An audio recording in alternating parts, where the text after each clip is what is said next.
जाइए please.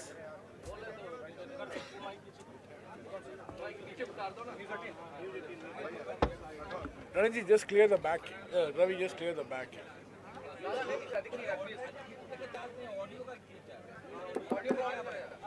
Okay साथियों, आज भारत जोड़ो न्याय यात्रा का 16वां दिन है। आज सुबह हम पश्चिम बंगाल के उत्तर दिनाजपुर जिले से किशनगंज बिहार में आए हैं। बिहार में जो कार्यक्रम होने वाला है, हमारे पीसीसी अध्यक्ष जी और हमारे सीएलपी लीडर जी आपको जानकारी देंगे। किशनगंज, अररिया और पूर्णिया और कटिहार, ये 4 जिले से भारत जोड़ो न्याय यात्रा जाएगा।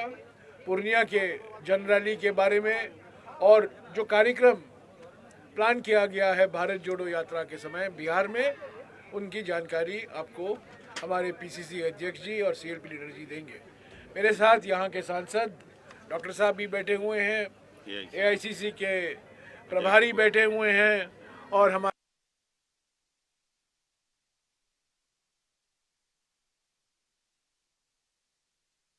रात को पूरा कार्यक्रम करके बिहार हम वापस पश्चिम बंगाल में प्रवेश करेंगे। मालदा, मुर्शिदाबाद और बीरभूम होते हुए हम झारखंड में जाएंगे। झारखंड में हो सकता है 5 तारीख को या 6 तारीख को, अभी तक फाइनल नहीं हो पाया है, पर हो सकता है 5 या 6 को एक पब्लिक रैली होगी रांची में, जिसको कांग्रेस अध्यक्ष मल्लिकार्जुन खड़गे जी और राहुल जी दोनों संबोधित करेंगे। पर इसकी पूरी जानकारी मैं आपको 1-2 दिन में दे दूंगा, पर हो सकता है 5 और 6 को ये रैली रांची में जरूर होगी। मैं 1-2 बात भारत जोड़ो न्याय यात्रा के बारे में कहना चाहता हूँ। राहुल जी ने बार बार कहा है कि भारत जोड़ो न्याय यात्रा हमारे संविधान के प्रस्तावना से प्रेरणा लेता है। हमारे संविधान के प्रस्तावना का पहला लाइन है सामाजिक, आर्थिक, और जो पिछले 10 अन्याय काल हमें भुगतना पड़ा है, 140 करोड़ भारतवासियों को भुगतना पड़ा है, और जिससे छुटकारा हमें मिलना है। प्रधानमंत्री तो अमृत काल की सुनहरी सपने दिखाते हैं सब लोगों को, पर हकीकत ये है कि अन्याय काल पिछले 10 साल का है, 2014 से लेकर 2024 तक। और राहुल जी ने गुवाहाटी के अपने प्रेस वार्ता में 5 न्याय गिनाए थे, जिसके आधार पर भारत जोड़ो न्याय यात्रा निकाला गया है। नारी न्याय,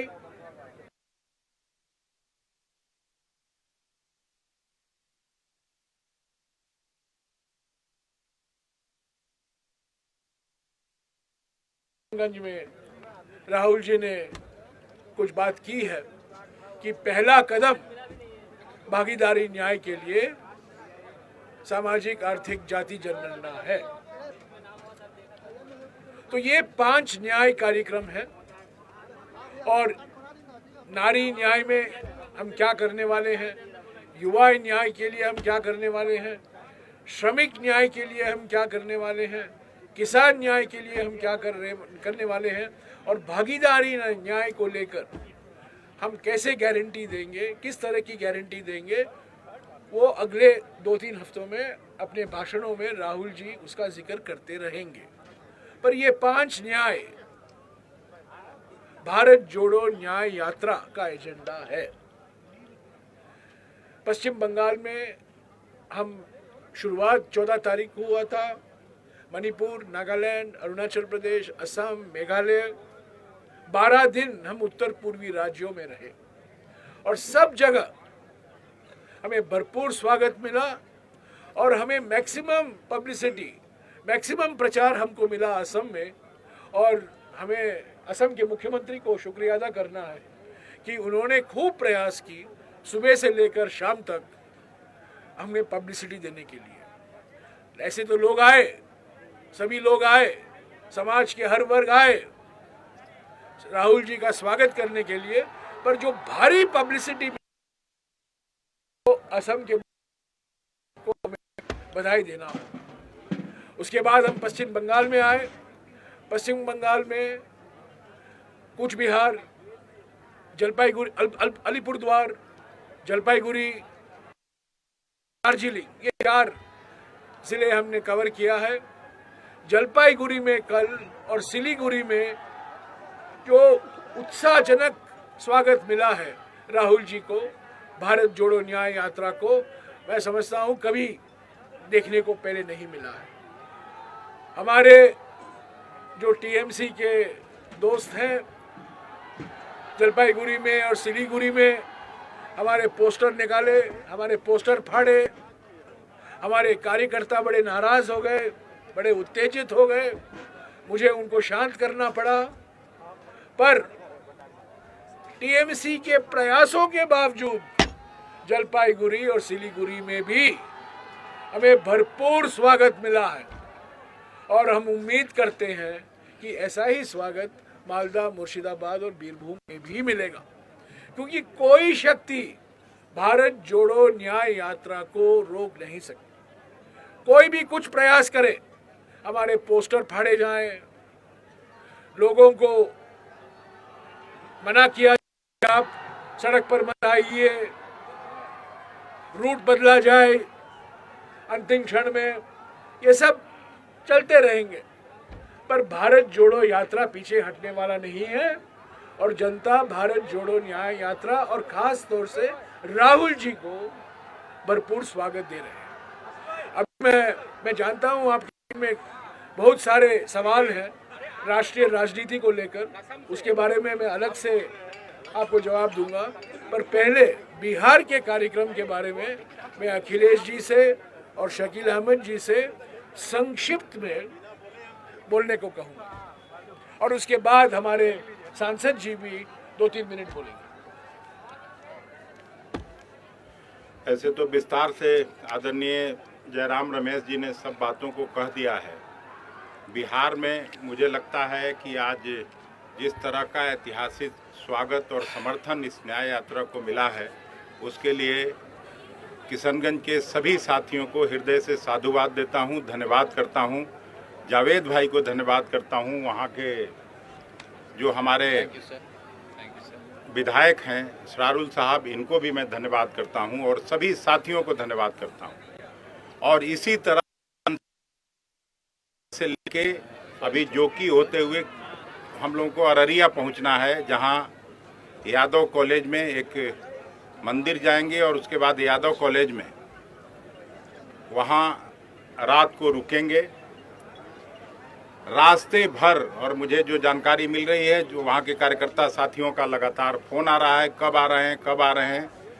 हजारों लोग रोड पर यहाँ वहाँ खड़े हैं स्वागत के लिए और राहुल जी को देखना चाहते हैं, सुनना चाहते हैं। मैं भी बहुत दिन से राजनीति करता हूँ, 23-24 साल से विधानसभा, लोकसभा, राज्यसभा का काम करता रहा हूँ। हम कभी इतना बड़ा उत्साह आज तक बिहार में किसी लीडर के लिए मैं नहीं देखा, क्योंकि सभी को लगता है, और बिहार जैसा हमारे सीनियर लीडर ने अभी कहा कि यहाँ सामाजिक न्याय की दरकार है, यहाँ हिस्सेदारी की ज़रूरत है। हम लोग जिस इलाके से आते हैं, सीमांचल में जो प्रवेश किए हैं, सीमांचल का पूरा इलाका गरीब गुरबों का इलाका है। कभी यहाँ जूट की खेती होती थी, आज मक्के की खेती हो रही है, मखाने की खेती हो रही है, लेकिन उनको उचित दाम नहीं मिलता है। किसानों के लिए हम लोग मंत्री थे यूपीए 1 में, जयराम रमेश साहब मंत्री थे, उसी समय सीधा मनमोहन सिंह जी के नेतृत्व वाली सरकार ने दुगना एमएसपी करने का फैसला किया था। उसके बाद कभी भी 10 रुपया, 20 रुपया, 50 रुपया प्रति क्विंटल से बढ़ता नहीं है। सब लोग चाहते हैं कि फिर से वापस राहुल गांधी जी आएं, कांग्रेस की सरकार बने ताकि किसानों को, मजदूरों को, मजलूमों को, छात्र नौजवानों को न्याय मिले। इसलिए इस न्याय यात्रा के बारे में बड़ी उत्सुकता से बिहार का लोग देख रहा है और हम न केवल राहुल जी को बल्कि जयराम रमेश साहब को भी विश्वास दिलाते हैं कि और अभिनंदन जिस तरह का होगा उसको आप निश्चित रूप से याद रखिएगा। और कल जिस तरह की रैली होने जा रही है रंगभूमि मैदान में, 1.5-2 लाख का मैदान है, पूरा मैदान तो छोड़ दीजिए, पूरा पूर्णिया भर पटा रहेगा आदमी के ये से। हम लोग 10 दिन से इस इलाके में घूम रहे हैं, गांव-गांव जा रहे हैं, सबको न्योता दे रहे हैं, आमंत्रण दे रहे हैं। सब लोग यही कहते हैं कि सर हम लोगों को बस का सुविधा दे दीजिए, गाड़ी का सुविधा दे दीजिए, हम लोग सब आना चाहते हैं। उसके बाद कटिहार में रुकेंगे, खेरिया गांव में यात्रा का विश्राम है। उसके बाद जैसा अभी जयराम सर ने कहा कि उसके बाद पुनः बंगाल में प्रवेश होगा 31 तारीख को, फिर झंडे का आदान प्रदान होगा। और बिहार का तो आप बताए नहीं, झारखंड बताए। हमको लगता है 13-14 फरवरी को फिर दूसरी बार फिर बिहार में प्रवेश करेंगे और औरंगाबाद से होते हुए सासाराम, भभुआ, रोहतास जिले से गुजरते हुए ये यात्रा उत्तर प्रदेश में प्रवेश करेगी, जैसा मुझे मालूम है।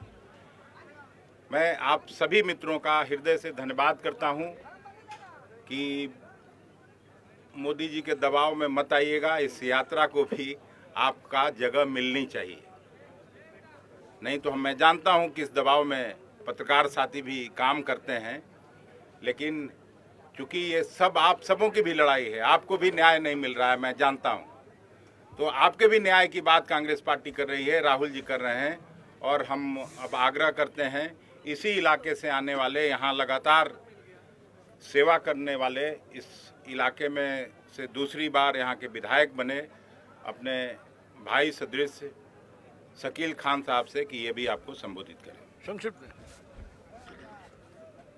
ये बहुत ही खुश आइंद इस्तकबाल हमारे, और इस पूरे यात्रा की परिकल्पना जिस तरह से जयराम रमेश भाई जी ने की, हमारे सीनियर लीडर हैं, और तमाम कांग्रेस पार्टी के शीर्ष नेतृत्व ने, और ख़ास तौर पर वो पुरअज़्म इंसान जिसका नाम राहुल गांधी है, जिन्होंने अपनी कोशिशों और काविशों और हिम्मत के साथ जो यात्रा निकाली, हर तरह के हमले को बर्दाश्त किया, न धूप की तपिश देखी, न बादल का गर्जन देखा, न बर्फ, अपने अज़्म इरादे के साथ बढ़ते रहे। हिंदुस्तान इसी तरह से जुड़ता चला गया और मुझे पूरी उम्मीद है कि इस यात्रा के माध्यम से बिहार में जो थोड़ा बहुत उथल पुथल आपको नजर आ रहा है, जब ये यात्रा अपने कंप्लीशन को पहुंचेगी और दोबारा बिहार जब आएगी तो मंजर कुछ और बदला हुआ आपको नजर आएगा। यह बात मैं इशारे में तो जरूर कह रहा हूं, लेकिन आपको चीजें तब्दील नजर आएंगी। आप सब लोग यहाँ आए, किशनगंज, कटिहार, पूर्णिया, अररिया का हो सकता है, लेकिन लगा है और मैं बहुत ही जोश तरीके से बहुत शुक्रिया शकील। अभी जावेद साहब, बहुत बहुत शुक्रिया।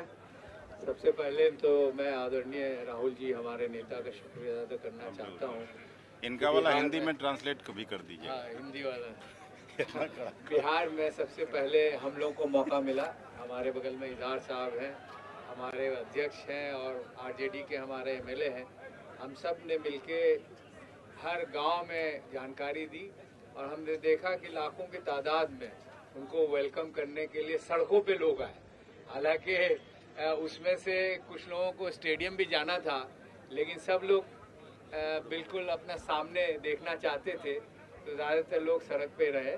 लेकिन ये यात्रा किस लिए है? ये बेसिकली हमारी गुर्बत है, हमारी परेशानियों को जो एमयू के मसले में लगातार हम लोग सवाल उठा रहे हैं, उसके बारे में कोई जवाब नहीं आता।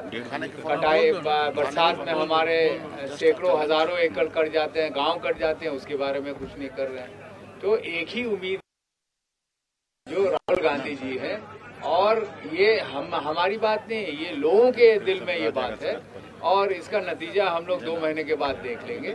तो मैं जो भी मेरे मेहमान आए हैं, हमारे अध्यक्ष जी और CLP साहब, हमारे सीनियर नेता जयराम जी और जितने भी आप लोग हैं, आपको स्वागत करते हैं और कुछ अगर कमी बेसी हो तो उसकी माजरत चाहते हैं। बहुत बहुत शुक्रिया। थैंक यू, शुक्रिया जावेद भाई। 1 मिनट, ये कल के पूर्णिया की रैली में बताएंगे। रंगभूमि की रैली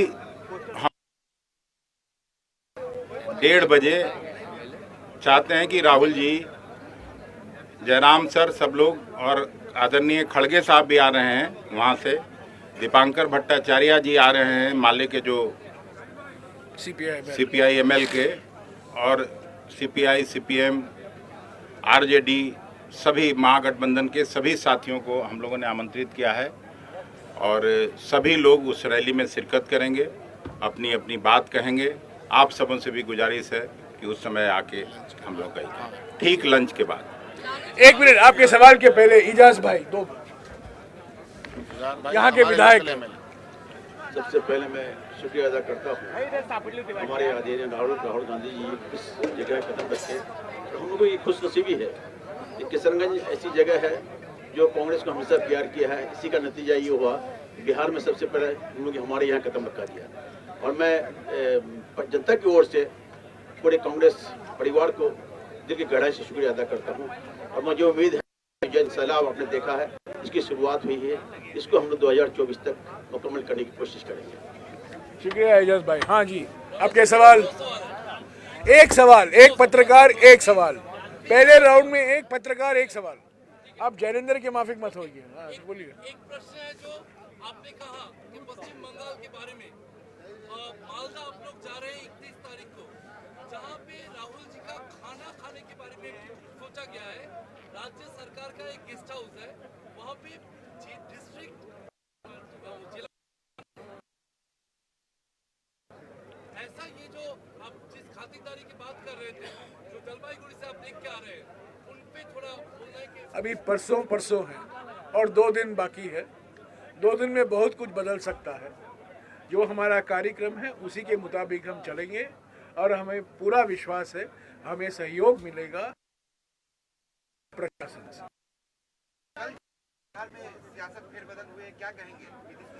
मैं कल से यही कह रहा हूँ और क्या कहना बाकी क्या है। जब भारत जोड़ो न्याय यात्रा की शुरुआत हुई 14 तारीख मणिपुर से, तोबाल से, प्रधानमंत्री जो मुहूर्त ढूंढने में बहुत माहिर है, उन्होंने मुहूर्त ढूंढ निकाला, मिलिंद देवरा को कांग्रेस से भगा लिया ताकि वो हेडलाइन भारत जोड़ो न्याय यात्रा का नहीं होता पर हेडलाइन मिलिंद देवरा का होता। कल वही मुहूर्त ढूंढने वाले प्रधानमंत्री आज सुबह जोड़ो न्याय यात्रा किशनगंज में आएगा, बिहार में प्रवेश होगा। बौखलाए हुए हैं, परेशानी में हैं, क्या करते। उन्होंने पलटी के उस्ताद को कहा अभी एक और पलटी मारो, और उस पलटी के उस्ताद ने एक और पलटी मारा। तो इसमें ये तो बिल्कुल जुगलबंदी है।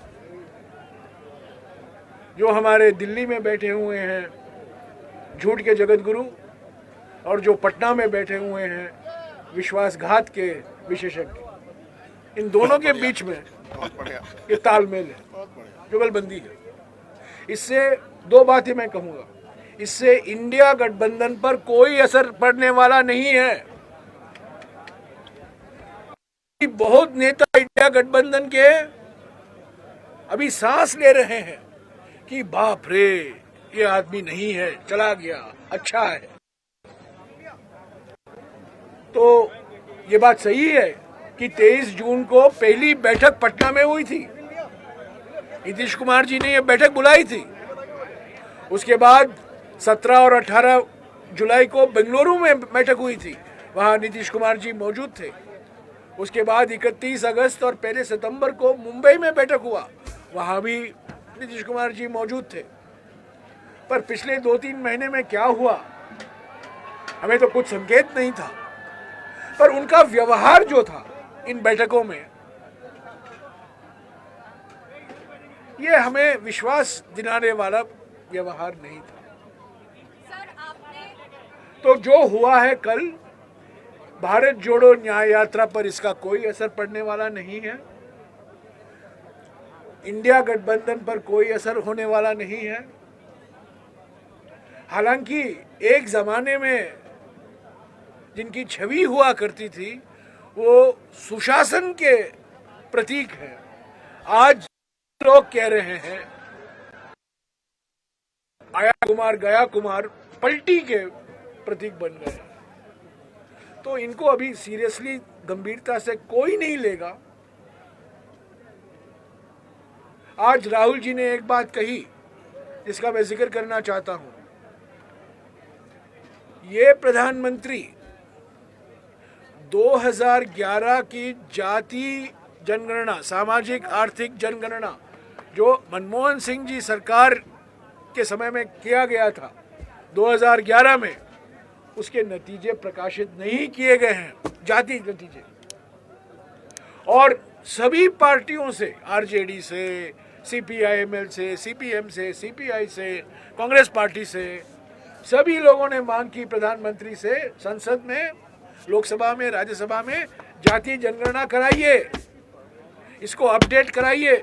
जो 2011 में किया गया था अभी 2023 या 24 में कराइए। वो चुप्पी नहीं तोड़े, उन्होंने नहीं करेंगे।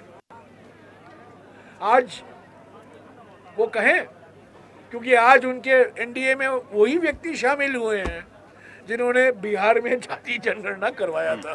तो प्रधानमंत्री का क्या कहना बताइए। किसी ने मुझे सवाल पूछा, क्या सामाजिक न्याय के गुरु, अपने आप को जो सामाजिक न्याय के गुरु मानते हैं नीतीश कुमार जी, वो बीजेपी एनडीए में शामिल हुए हैं, आप पर क्या असर होगा। मैंने उनसे पूछा, सवाल ये नहीं है, सवाल ये है एनडीए पर क्या असर होगा। सही। क्या प्रधानमंत्री अपनी चुप्पी तोड़ेंगे जाति जनगणना के बारे में? यही सवाल है। तो ये दुर्भाग्यपूर्ण है, क्योंकि 3-4 महीने से हमारे साथ थे, सभी बैठकों में मौजूद थे। कल ये करना मैं समझता हूँ, ये पहले भी किया है इन्होंने। हम लोग जानते हैं कि हमारे बिहार के एक बड़े राजनीतिक नेता को किसी ने मौसम वैज्ञानिक कहा था। नीतीश कुमार जी तो मौसम वैज्ञानिक नहीं है, पर वो राजनीतिक गिरगिट है। और गिरगिटों को भी पता नहीं चलेगा कि इतने रंग हैं, इतने रंग बदलते रहते हैं जल्दी जल्दी में। तो इंडिया गठबंधन में कोई चिंता नहीं है, हमारे नेताओं में कोई चिंता नहीं है। और सही वक्त पर, चुनाव के वक्त पर बिहार की जनता इनको सही जवाब देगी।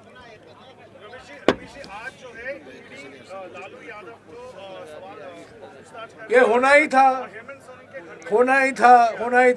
क्योंकि भारत जोड़ो न्याय यात्रा झारखंड में जाने वाला है अगले 3-4 दिन में, होने वाला ही ये था। हमने बार बार कहा है, संसद के अंदर, संसद के बाहर, मोदी सरकार के 2 भाई ईडी और सीबीआई, होना ही था। ये वास्तविक है, इसमें कोई बड़ी बात नहीं है। नरेंद्र मोदी जी प्रधानमंत्री प्रतिशोध की राजनीति करते हैं। ये प्रतिशोध की राजनीति का प्रतीक है कि अपने राजनीतिक विरोधियों के ऊपर सीबीआई, इनकम टैक्स छोड़ देते हैं, और जिनके पीछे छोड़ना चाहिए उनको अपने वॉशिंग मशीन में डाल देते हैं और वो साफ सुथरे निकलते हैं। और इसका एक मिसाल असम के मुख्यमंत्री है। तो इससे ये होना ही था। ये सब झारखंड के मुख्यमंत्री को भी परेशानी करने की कोशिश की जाएगी, क्योंकि हम अगले 3-4 दिन में झारखंड में प्रवेश होंगे और रांची में एक बड़ा रैली भी होगा। तो ये वास्तविक है, पर हम डरे नहीं हैं, हमारे गठबंधन के नेता डरे नहीं हैं। हम एकजुट होकर इस ईडीआई और सीबीआई से सहारा लेने वाली सरकार के खिलाफ हम लड़ते रहेंगे। भी हटवाइए, ये सब ठीक नहीं है।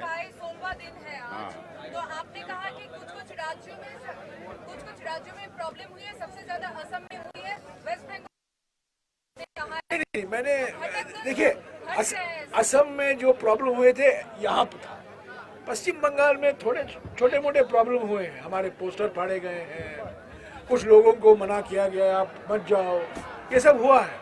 पर मैं उसको ज्यादा टिप्पणी नहीं करूंगा, क्योंकि एक मिनट क्योंकि ममता जी ने साफ कह दिया है कि हाँ मैं 42 सीटें लड़ूंगी, पर मैं इंडिया गठबंधन का एक हिस्सा हूं और मैं इंडिया गठबंधन को मजबूत मैं जरूर करूंगी।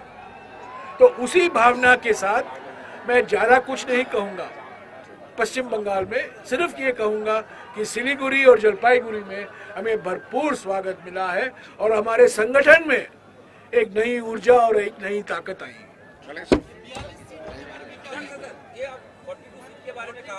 नहीं, मैंने नहीं कहा, पश्चिम बंगाल के मुख्यमंत्री ने कहा। मेरे मुंह में ये शब्द मत डालिएगा, मैंने ये नहीं कहा। हमारी ओर से दरवाजे अभी भी खुले हैं, हमारे ओर से बातचीत भी अभी भी चल रही है।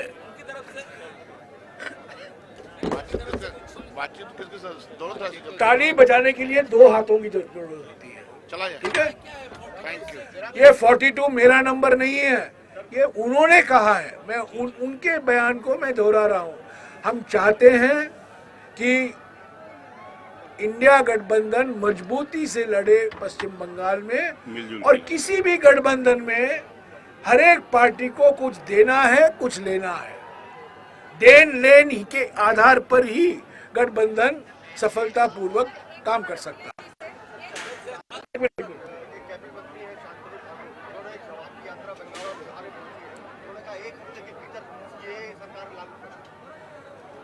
देखिए 4 साल हो गए, कानून बना, पारित हुआ लोकसभा में, राज्यसभा में। 9 बार सरकार ने एक्सटेंशन मांगी, क्योंकि उस अधिनियम के लिए जो रूल्स बनने हैं वो बने नहीं थे। अधिनियम तो पारित हो गया है, अधिनियम तो है, सीएए तो हकीकत है। तो ये फिर से मैं कहूंगा, ये सिर्फ ये ऐसी बातें की जा रही हैं। अगर वो गंभीरता से लेते तो 4 साल पहले बनाया हुआ कानून 4 साल के बाद भी रूल अभी तक फाइनलाइज नहीं हुए हैं। तो यही है, ये सब चुनाव आता है, ध्रुवीकरण की रणनीति चलती है। ये सब ध्रुवीकरण की रणनीति है, पोलराइज करो। असम में भारत जोड़ो न्याय यात्रा को एक सांप्रदायिक रंग देने का प्रयास किया गया। सर, सुप्रीम कोर्ट के वकील लोग सड़कों पर है, वो कह रहे हैं ईवीएम से चुनाव नहीं होनी चाहिए, और उनका कहना है कि विपक्ष तो है ही नहीं। मैं बड़ी गंभीरता से कहता हूँ, हम एक लोकतंत्र हैं, हमारे देश में एक संविधान है।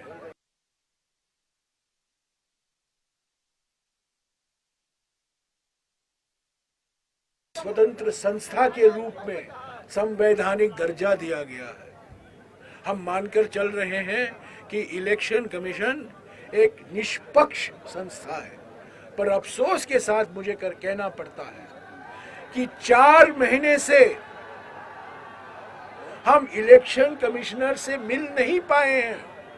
हमें मीटिंग मिल नहीं पा रहा, हमें अपॉइंटमेंट ही नहीं मिल रहा है, क्योंकि हम कहना चाहते हैं ईवीएम का इस्तेमाल कीजिए, पर वीवीपैट का और पूरा इस्तेमाल कीजिए।